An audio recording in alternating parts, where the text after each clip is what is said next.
November 12th, 1945, 18:15 hours. Harrison Farm, Herefordshire, England. Unteroffizier Carl Schmidt stood in the farmhouse doorway, cap in his hands, uncertain whether to step forward. Behind him, two other German prisoners, Heinrich Weber and Franz Dietrich, waited equally frozen. Through the doorway, they could see the Harrison family's dining table, set for 8, steam rising from serving dishes, the entire scene impossibly domestic and utterly unexpected. William Harrison, the farmer who'd supervised their work for 4 months, gestured toward the table. "Come on then, food's getting cold. Wife's made lamb stew and there's bread fresh from the oven. Don't stand about in the doorway." Carl exchanged glances with his companions. The propaganda had been explicit for years. British families would hate German soldiers with intensity that precluded any human interaction beyond necessary work supervision. Yet here was invitation to family dinner, as though they were neighbors rather than enemy prisoners. Harrison's wife, Margaret, appeared from the kitchen, carrying another dish. She smiled, genuinely smiled, at the Germans standing hesitantly in the doorway. "Don't be shy, lads. Plenty for everyone.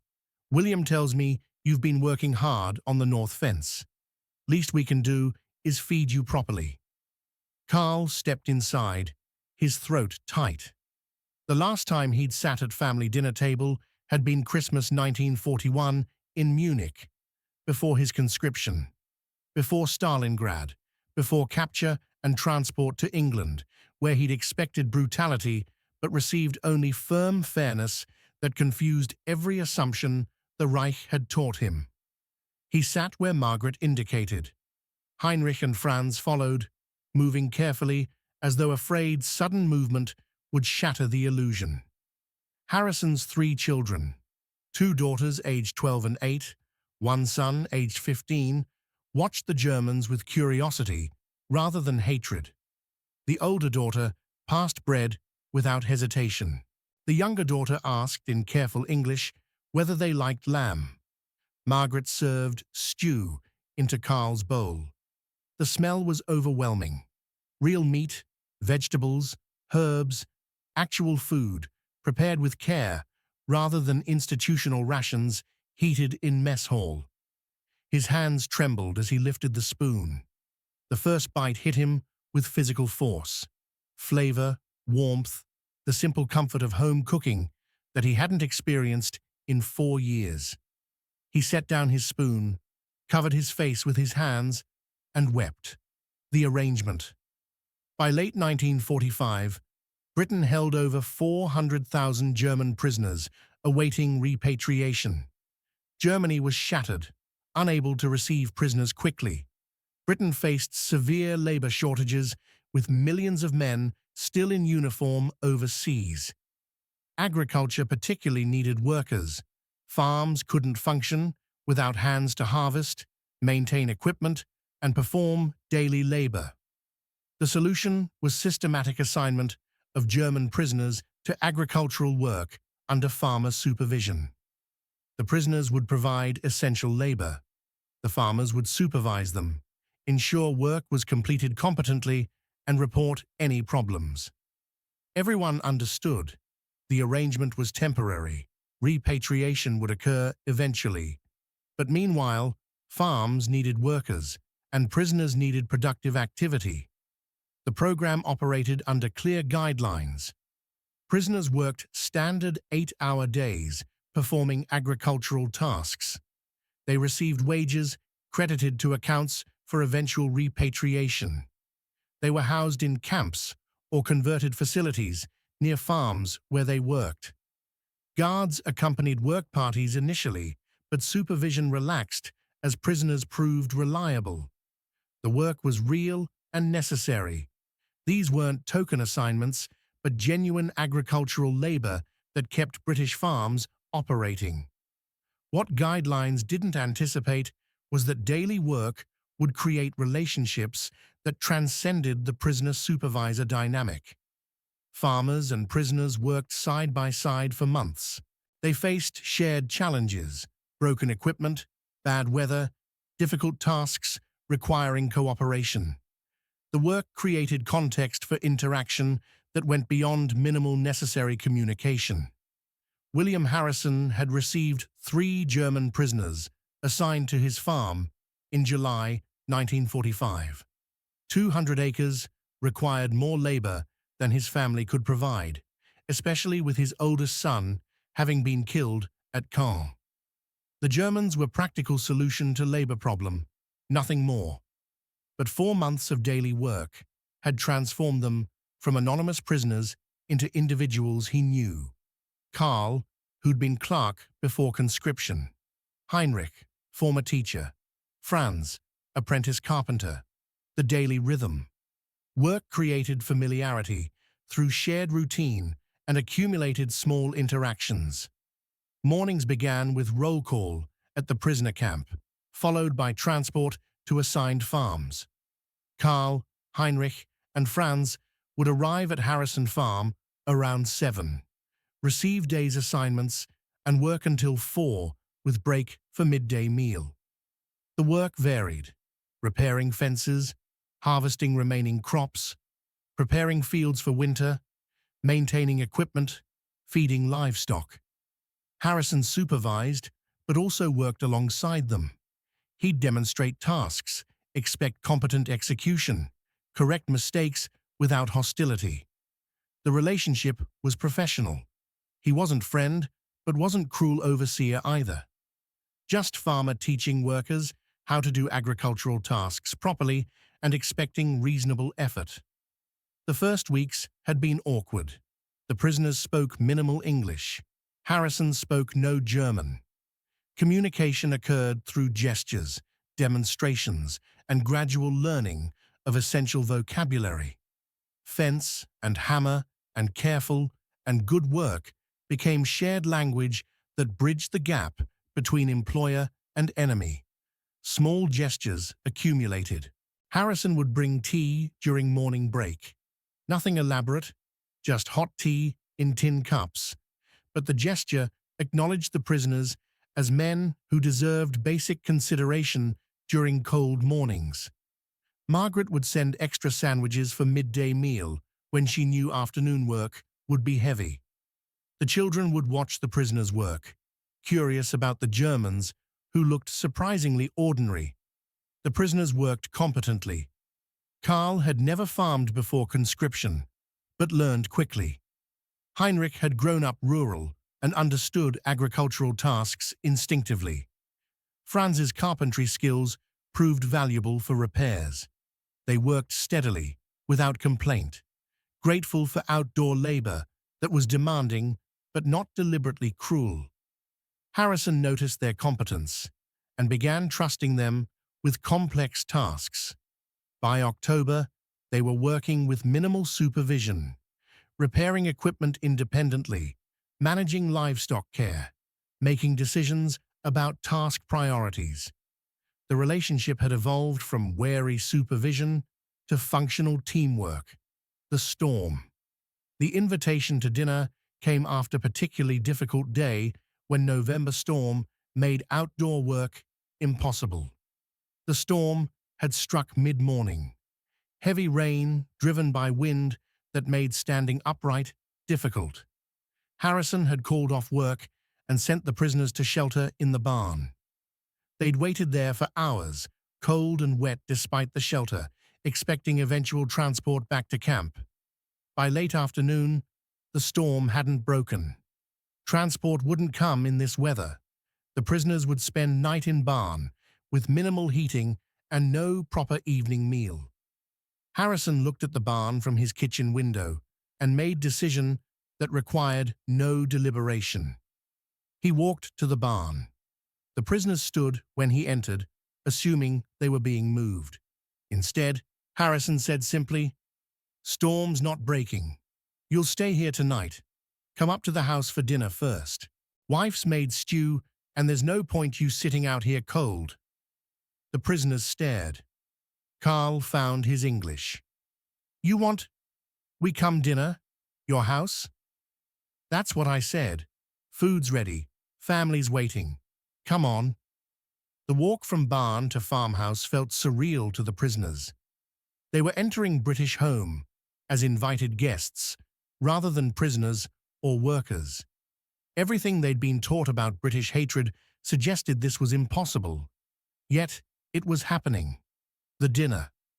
Margaret had set the table as she would for any dinner guests. Proper plates, not prison mess tins. Serving dishes passed around the table rather than institutional distribution.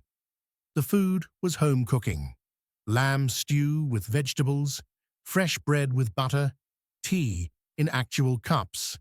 Nothing elaborate, but everything signifying that the prisoners were being treated as human guests rather than enemy combatants.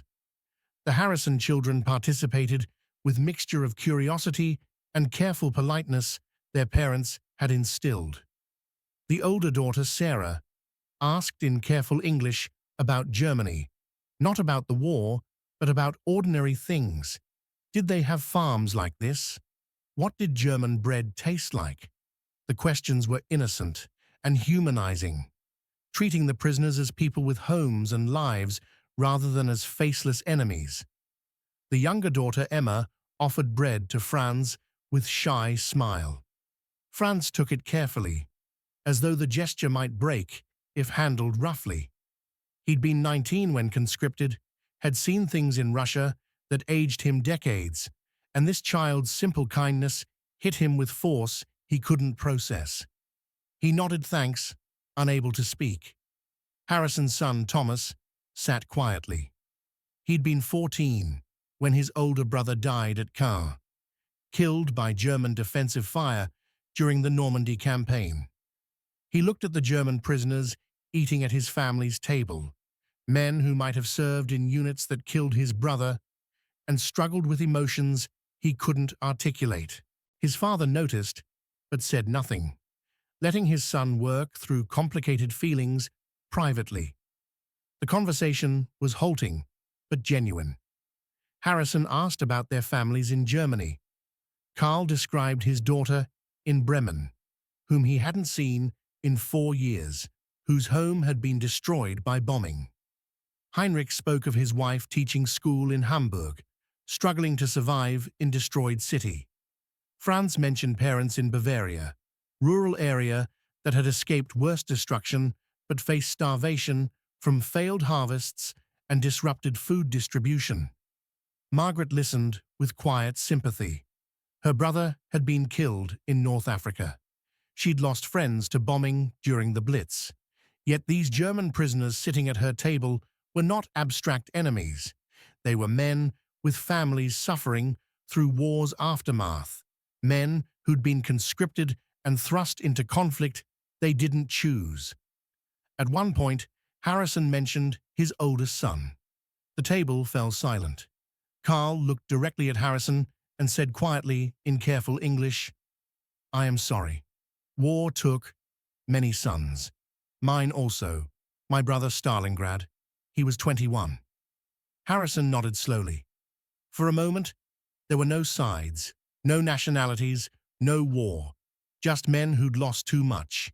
Families that would never be complete again. Shared understanding that transcended political ideology or national allegiance. The meal continued in quieter mood, but with barrier broken. These weren't British and Germans, victors and vanquished, innocent and guilty. They were humans sharing food and acknowledging shared losses and common humanity that war had tried to destroy but couldn't eliminate. The breakdown. Karl had spent 4 years expecting death. In Russia, where Wehrmacht casualties approached 70%, during retreat through Poland, where Soviet forces showed no mercy to captured Germans, during transport to England, where propaganda promised British brutality. He'd survived through psychological numbness that allowed him to continue functioning despite continuous horror. British captivity had been first contradiction to propaganda. The food was adequate. The housing was bearable. The guards were firm but not cruel. Work assignments were real labor, but not deliberately punitive. Everything contradicted Nazi warnings about what capture meant, but Karl had remained psychologically defensive, waiting for cruelty that never materialized. The dinner invitation shattered remaining defenses. This wasn't minimal compliance with Geneva Conventions or calculated policy to extract cooperation. This was British family inviting enemy soldiers to share their table, serve them home-cooked food, treat them as guests, deserving basic human courtesy.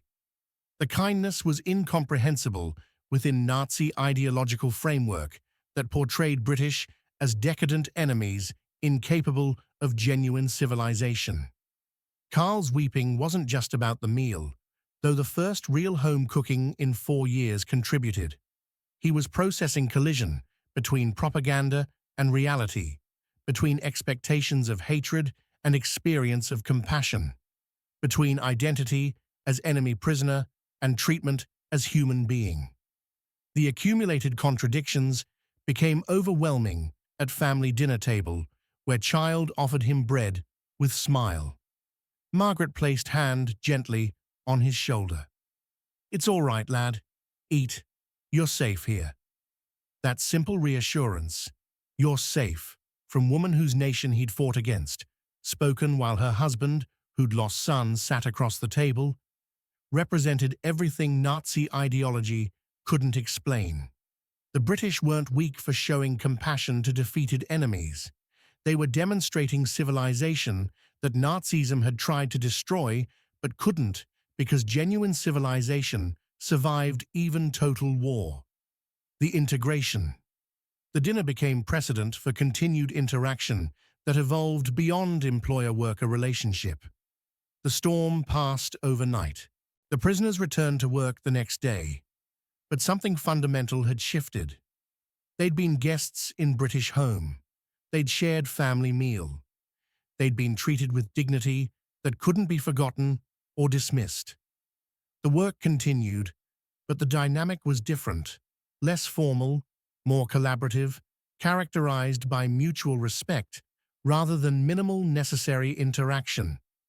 Harrison began inviting them for occasional meals when work ran late or weather prevented transport. Margaret would set extra places without ceremony, treating it as natural extension of farm household, including workers at family table.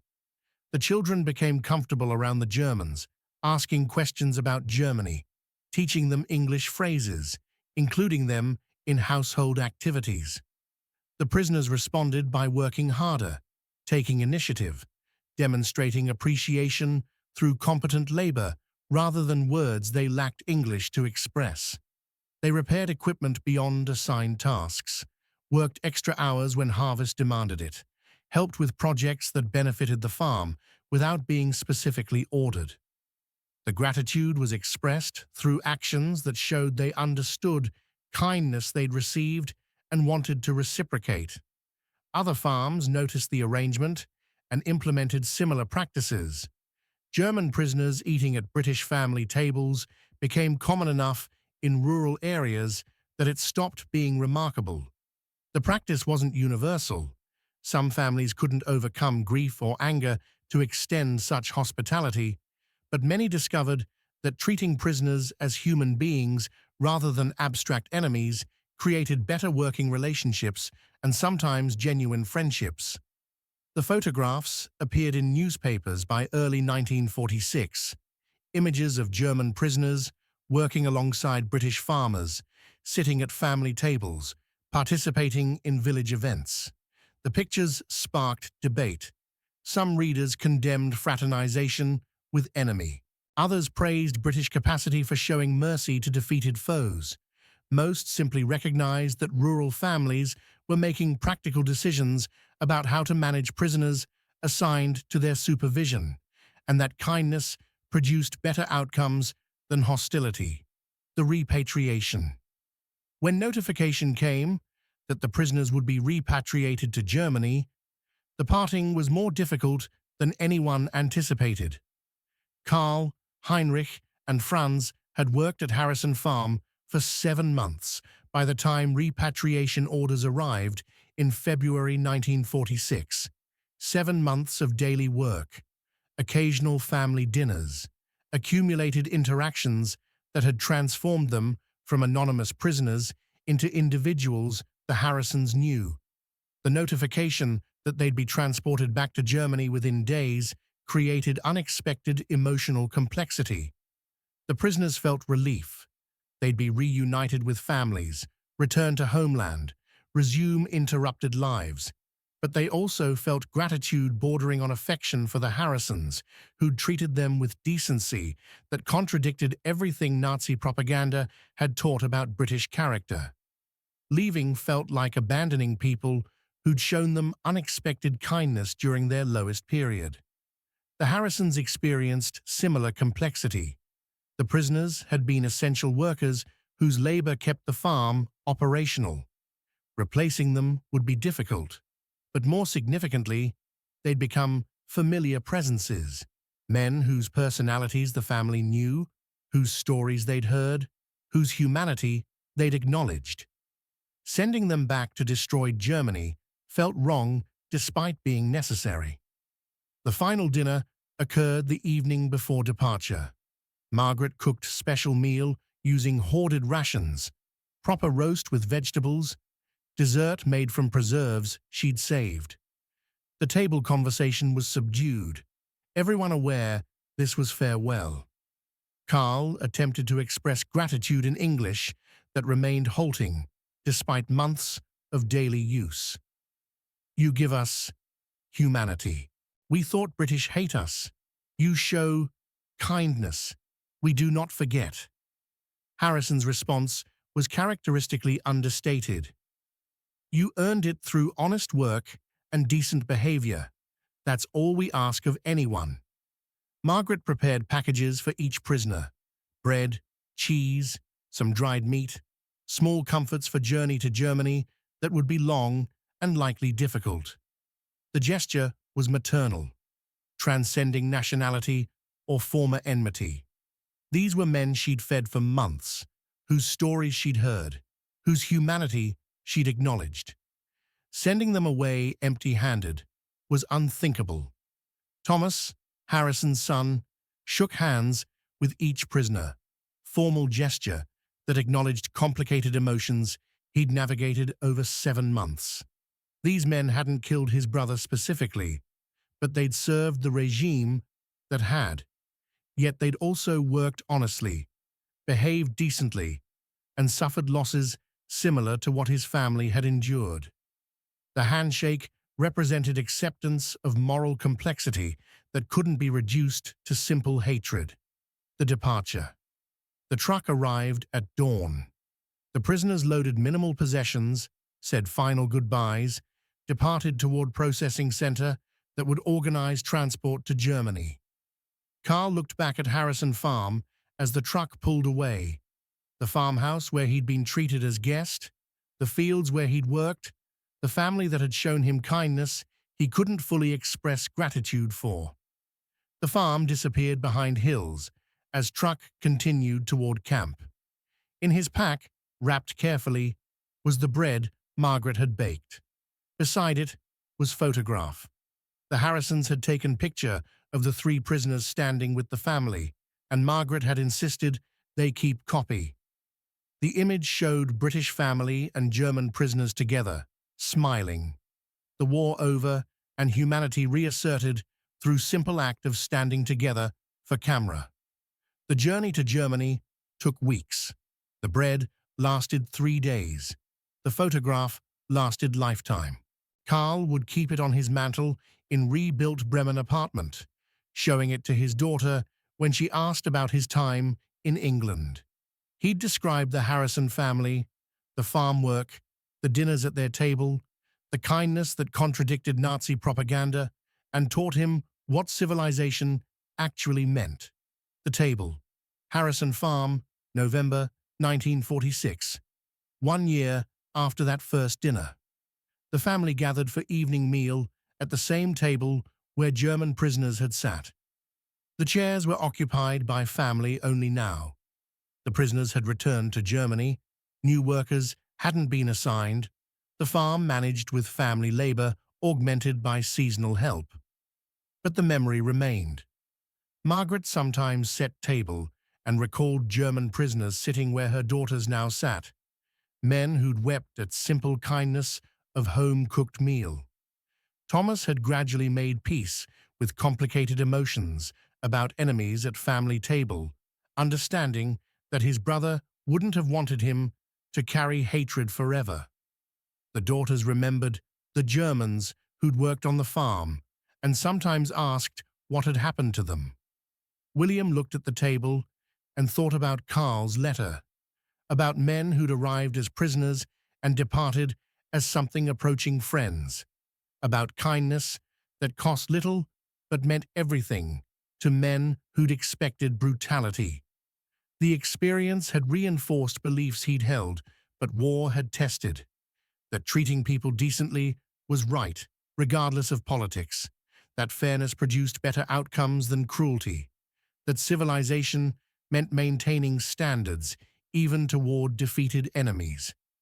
The table was ordinary wood, scarred from decades of use. Nothing special about it, except that it had become site where former enemies became humans, where British family had demonstrated civilization's resilience, where simple act of sharing meal had shown that hatred wasn't inevitable outcome of war. Years later, historians would document British treatment of German POWs, analyzing policies and outcomes, measuring success through statistics about cooperation and post-war attitudes.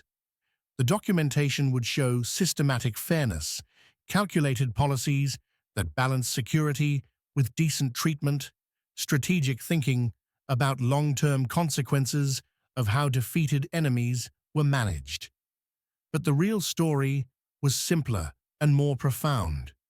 It was in moments like German prisoners weeping at family dinner table, in British families extending hospitality to men who'd fought against them, in accumulated small kindnesses that contradicted propaganda and rebuilt human connection across war's divisions. The Harrisons' table had been part of that larger story, one family among thousands who'd made similar choices, treating prisoners as human beings rather than abstract enemies, discovering that compassion was stronger than hatred, that civilization survived through actions that cost little but meant everything. The meal was served. The family ate together. The conversation was ordinary. Plans for tomorrow's work, children's activities, mundane concerns of farm life. Nothing dramatic or historic. Just family dinner at wooden table that had once held enemy prisoners and shown them unexpected kindness that would be remembered for lifetimes. The table remained when family finished, waiting for tomorrow's meals, bearing witness to quiet truth that sometimes humanity's greatest victories occurred not on battlefields but at dinner tables, where former enemies were invited to break bread together and treated with dignity that war couldn't destroy.